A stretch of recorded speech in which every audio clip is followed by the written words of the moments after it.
Hello guys. Welcome to Physics Hub.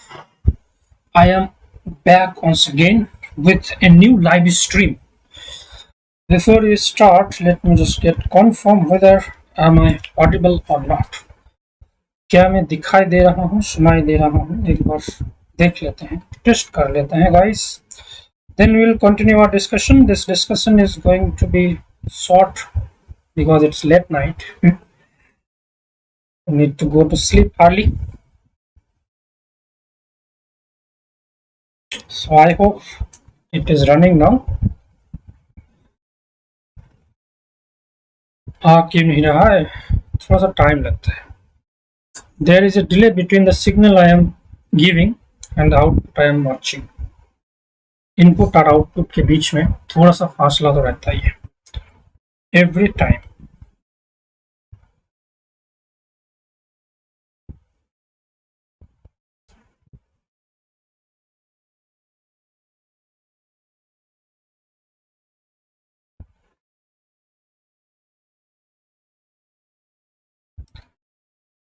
Can you hear me?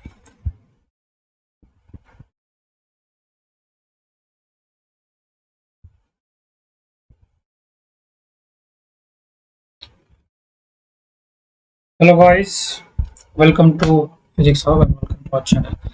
So on the last day we discussed few things on classical mechanics. We discussed the syllabus and we started with Newton's laws of motion and dynamical system. We told you the three laws of motion given by Newton, and we have also solved some problems. And in today's class we are going to talk about conservative forces and coefficient of restitution. Mainly our focus will be on coefficient of restitution. And before we start, let me just tell you about myself. My name is Science, if you know it. I am a class educator on Unacademy. And guys, these two courses are starting from tomorrow, 19th May 2021. This is 19th May 2021. Okay. मुझे क्यों नहीं दिख रहा है? What is wrong with my?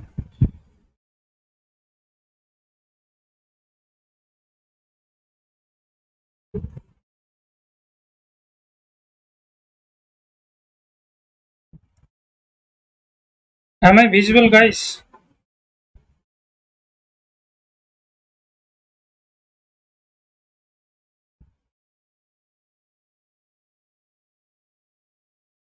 Okay. मेरे phone में क्यों नहीं दिख रहा है? Let me just cross check it. Okay, now it is showing. ना ज़्यादा याद क्यों आते हैं? Okay. So these two courses are going to start from 19th of May. You can enroll for this course. All of the links is given in the description.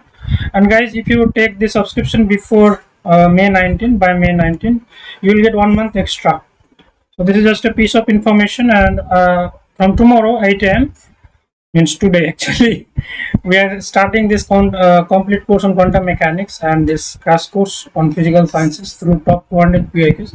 This also starting. This is starting on 21st, and these are some courses which are going to come in the upcoming months. So you can just see it. So without any further delay, let us start with this conservative force. What do you understand by conservative force? Look. We call a force to be conservative force if the curl of that force is 0. So if curl of F is 0, we call that F is a conservative force. Okay.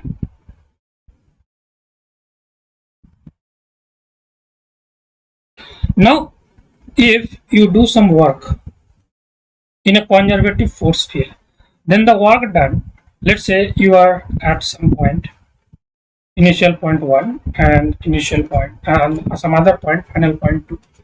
So if you want to go from this point to this point under this conservative force field, you have to do some work.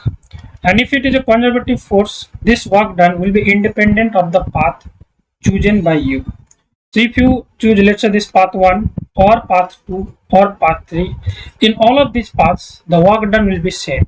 It will only depend on the initial point and the final point. This is a special property about conservative force. Other than this, before we start the discussion of a coefficient of restitution, let me just tell you a few things, like what is potential energy? What do you understand by potential energy? Potential energy is nothing but the amount of work done you require to change a system from one configuration to other. Let's say if you have a system in this configuration, now let's say this is the initial configuration of the system. Now you want to change it. You want to change it and you want to bring it some other configuration. So this is the initial configuration. Okay, this is the initial configuration and you want to change it and you want to take it to another configuration. Then you have to do some work on it, work on the system. This amount of work is stored at the potential energy. This is the physical definition. Now what is the mathematical one? U is defined as minus integration f dr or f dx. Okay, so f is the force and dr is the kind of infinitesimal work. So it is basically work done is getting stored in the form of potential energy. So these things, you know, these are basic definitions. And let me just tell you few things, few important formula which may be required in our upcoming discussions. So this formula you already know. I am just quickly revising them. Few important formulae. So I'll be giving you for linear motion and as well as rotational motion. For linear motion, you all of you know this formula. V is equals to U plus AT. Okay. Number 2, V square is equals to U square plus 2AS. Then S is equals to UT plus half AT square. This is the case of linear motion. And if you want to find out the rotational analog, then we can write like omega is equals to omega naught plus alpha t. This is the rotational analog of these equations. Then omega square is equals to omega naught square plus 2 alpha theta. You can see alpha is the analog of this linear acceleration, is angular acceleration. Theta is the angular angle. It is analogous to the displacement.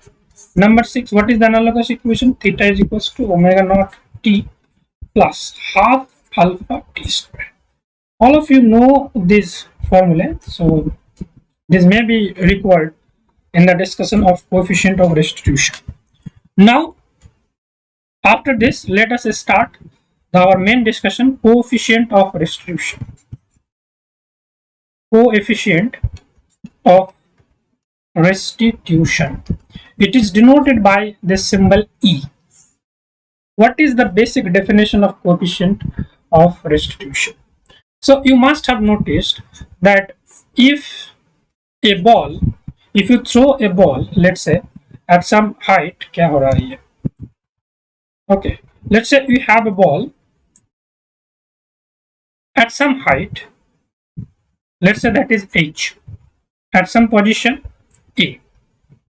You are throwing the ball, because of gravity it will come downward, and you see after hitting the floor it will bounce back, and you will observe that it will go a height like this, and this will be smaller in magnitude. This h will be less than the capital H.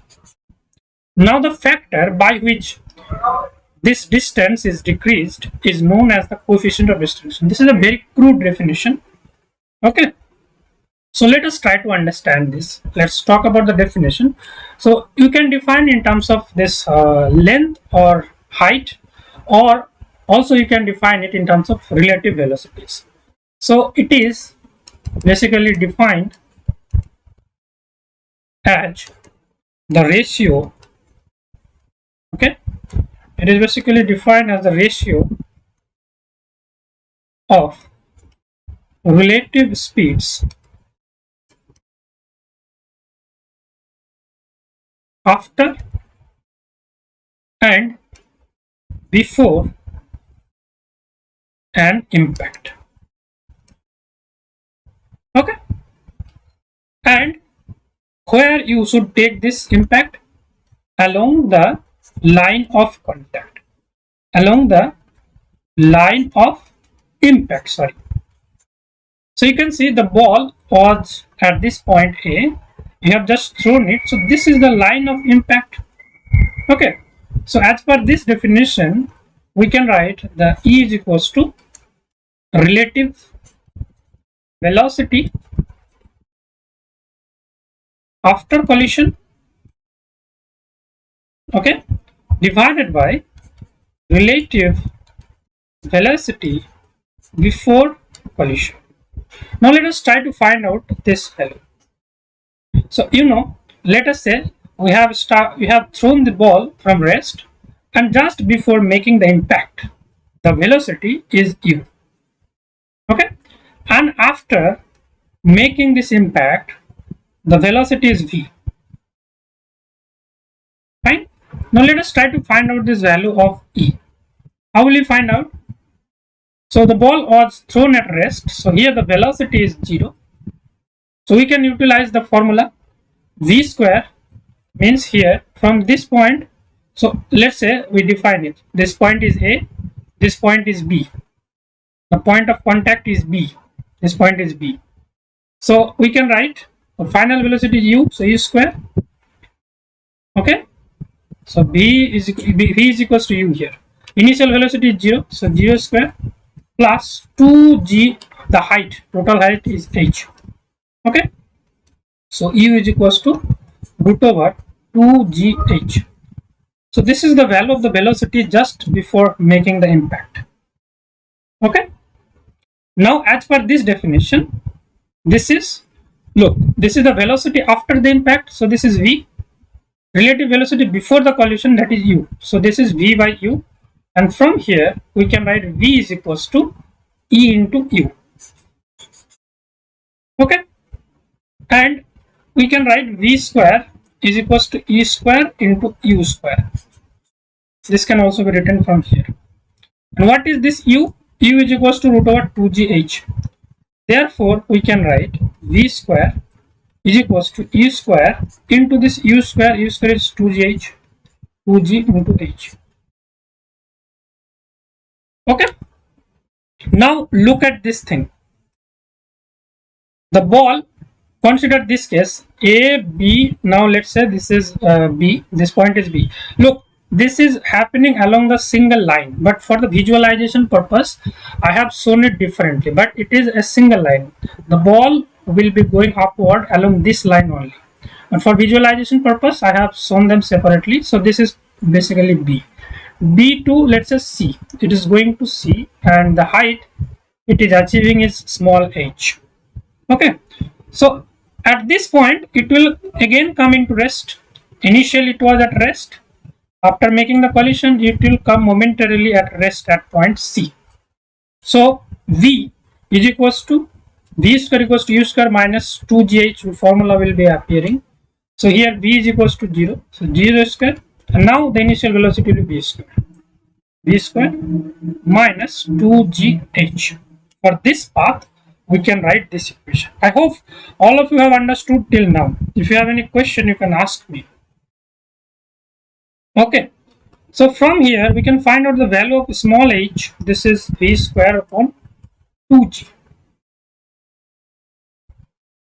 Okay, so what will be the value of h?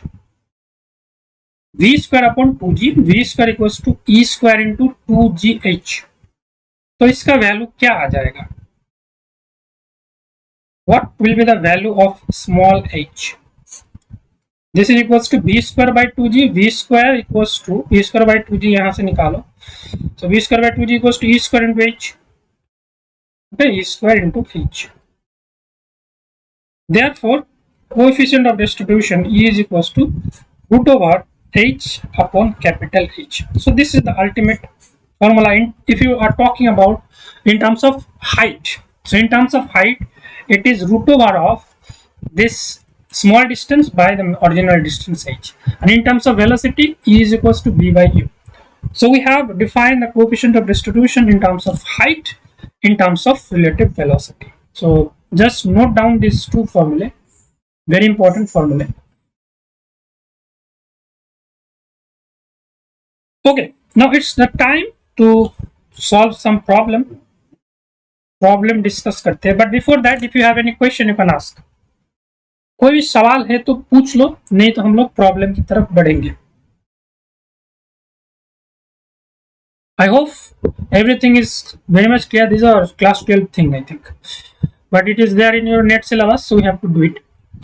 Let us try to solve some problem based on this coefficient of restitution.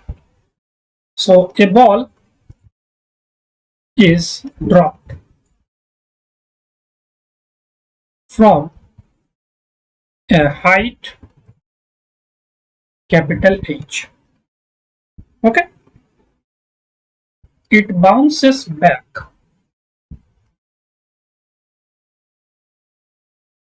up to a height E times after hitting the ground.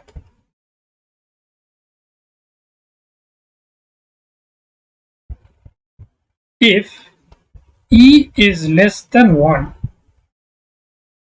after what time the ball will finally come to rest.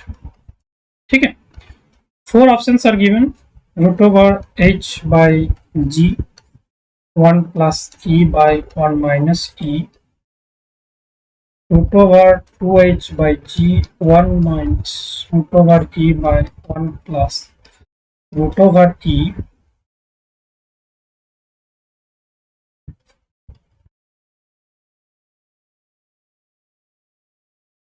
or will it take infinity? कौन सा answer होना चाहिए guys? Let me know the answer in the comment section.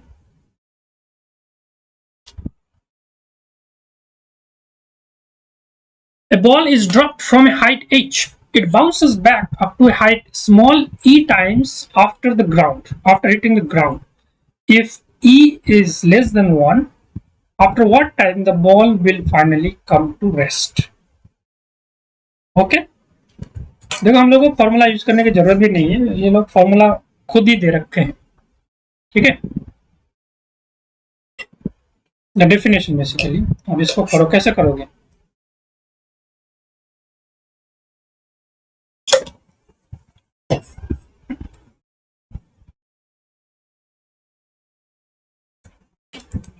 Try to understand this problem. Look, this is the ball. It will hit the ground. Okay, let's say h1. Let's say this height is h1. It will hit the ground. Then again from here the ball will go like this, reach a maximum point, then it will come back again. Okay, so after what time the ball will finally come to a rest? ये आपको निकालना है. But you see what are the things involved here.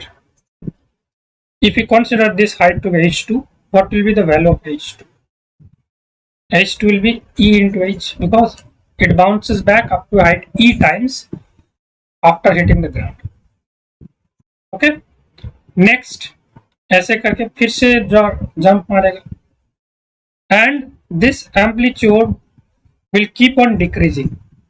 इतना हुआ h2, next बार वो थोड़ा कम करेगा, but it will go up to infinity. Theoretically infinite times तक ऐसे जंप करता हुआ जाएगा. Isn't it? h3 will be e square into h.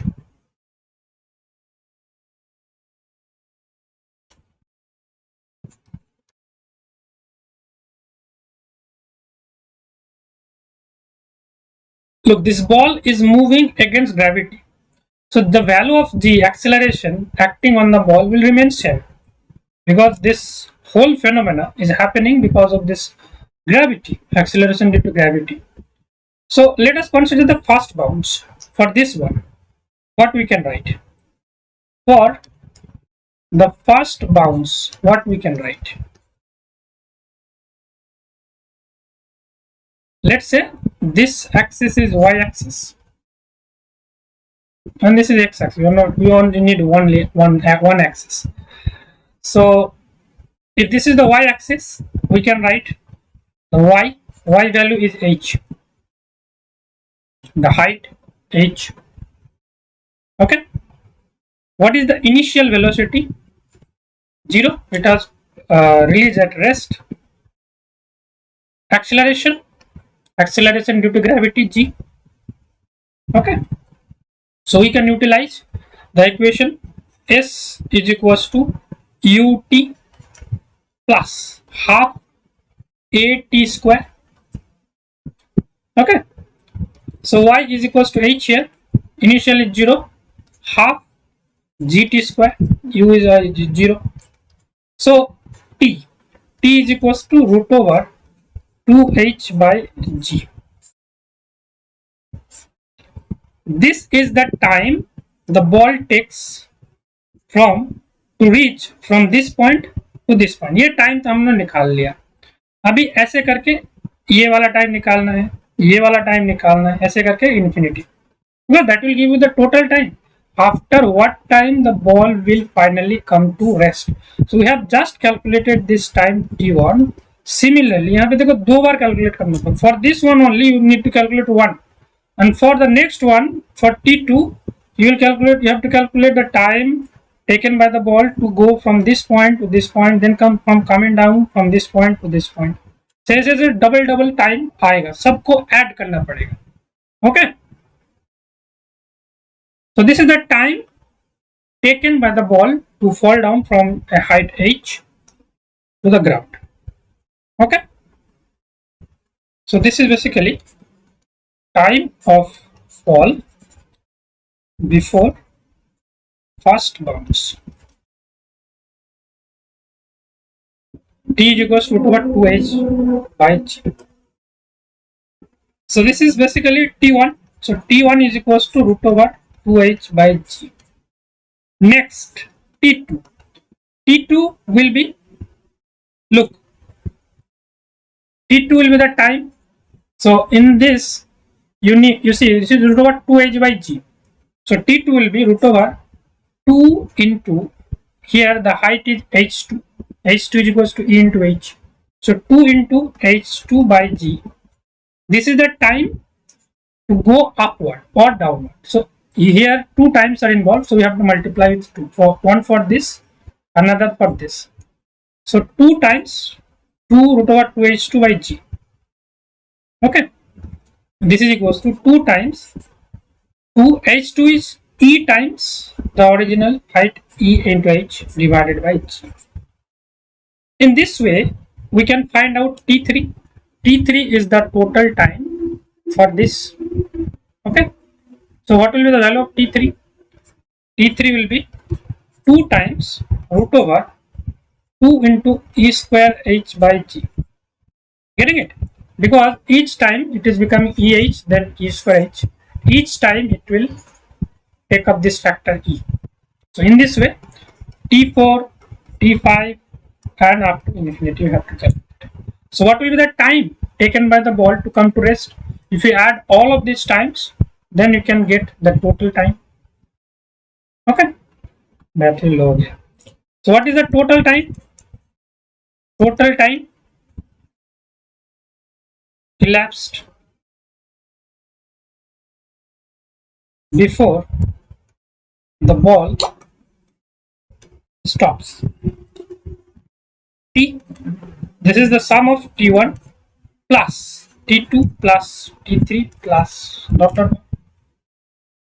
So for T1 we have got root over 2h by g.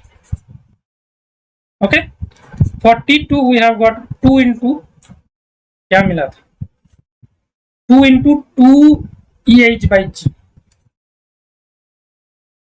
plus 2 into 2 into 2 e square h by g and so on. So what you can do, we can take this 2h by g common, 1 plus 2 into, let's take common from here also, root over 2h by g is taken outside, e to the power half, then plus e to the power 2 by 2. Next term will be e to the power 3 by 2 plus dot dot dot. So kind of infinite series will come, and using that only we can find out. Otherwise it is difficult. If you go to find out this, x plus x square plus x cube plus dot dot dot, it is like that. Okay, if you take e to the power half common, this will give you 1 plus x square plus x cube dot dot dot. So it is 1 by 1 minus x. X is e to the power half here. Okay, and what does it give you? Root over 2h by g into 1 minus root over e, and this is 2 root e divided by 1 minus root e. So root over 2h by g into 1 plus root e by 1 minus root e. Okay. So which option is it matching with? Root over 2h by g into 1 plus root e by 1 minus root e. So it is matching with option C. C के साथ match होता है. So although the problem is quite lengthy, but it is very interesting. Okay. So I hope all of you have understood coefficient of restitution and this problem. This was an interesting problem. So बहुत रात हो गए हैं, तो आज की class को हम लोग यहीं पे खत्म करते हैं. And on the next class we'll be discussing something else, projectile motion most probably. We'll discuss in the next class. Before we end the session, let me just tell you a few things. Hello Subhadra, how are you? So these course links are given in the description. You can enroll for these two courses, which are batch courses, which are starting from 19th, and you can also enroll for these courses. All of these links are given in the description. These are some courses which are going to come, and my approach is I precisely give you the concept of the concerned topic, then we discuss relevant mathematical formula, do their analysis. Relevant problems based on the topic including previous year questions are discussed, homework and assignments are also given, and these are some benefits of taking Unacademy Plus subscription. You can take, kind of offer is going on. You can take this. If you take 12-month subscription, you get 1 month extra, and you have to do it by May 19, and you can utilize our referral code PhysicalSciences to avail these offers, and this kind of fee structures are available on Unacademy. You can buy any of the plans, and if you apply our referral code PhysicalSciences, Unacademy will give you 10%. Okay. So thank you very much guys for joining this session. If you have any kind of suggestion, question, query, you can let me know in the comment section, and we'll keep on doing such sessions gradually. हम लोग धीरे धीरे ऐसे बहुत सारे sessions लेंगे धीरे धीरे. अभी क्लासिकल मैकेनिक्स का ले रहे हैं, बाकी आगे जाके और भी कुछ सेशंस लेंगे डिफरेंट सब्जेक्ट्स के. So stay connected, and if you are new to this channel, please subscribe the channel and don't forget to press the bell icon. See you in the next class or next video. Good night. Take care. Bye bye.